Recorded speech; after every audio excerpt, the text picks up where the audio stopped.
Samsung Galaxy M10s has been spotted on Google's enterprise listing, revealing key specification and hinting at imminent launch. This is going to be a massive upgrade from M10. The listing reveals M10s will sport a 6.4-inch AMOLED display, runs on Android Pie, packs 3 GB of RAM and offers 32 GB of storage. The phone is also listed to support a fingerprint scanner. And a PDF containing specs of the device has revealed a lot of details of the upcoming budget phone, which I will link in the description below, so if you want to check out that, you can. And what more do you want under 10,000 rupees or $140 from Samsung? I think this is a complete package. With that being said, I'm your host Satyaj, and let's begin. Starting with the design and placement, the Galaxy M10s will feature a teardrop notch at the top of the display. The Galaxy M10s will also feature a dual camera setup and a fingerprint scanner at the back. It will feature a microphone at the top and at the bottom, as well as a headphone jack and a speaker unit down at the bottom. The front side will feature a selfie camera inside the notch and a proximity sensor on the left portion of the display.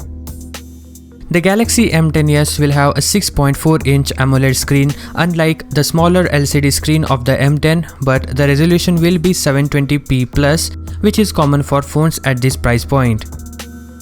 Geekbench score reveals a faster chipset on the M10s compared to the M10, which is the Exynos 7885 octa-core processor, and it is paired with Mali G71 GPU.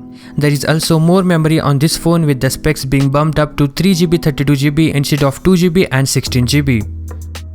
The manual shows that the Samsung Galaxy M10s will have a dual camera on the back with wide and ultra-wide lenses, same as the M10. Live focus is supported as well, so there is no upgrade in camera department. The battery is expected to have 4000 mAh capacity and it will support fast charging. The manual doesn't say how fast, but most likely 15 watt. The M10 has a 3400 mAh battery and comes with a 5 watt charger. Better yet, the S model switches to a USB Type-C port.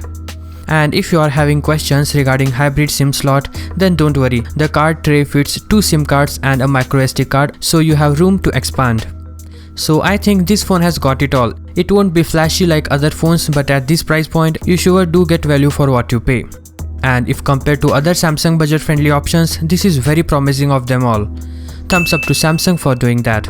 And if you enjoyed the video, then subscribe to my channel. Do it right now. See you in the next one. Peace out.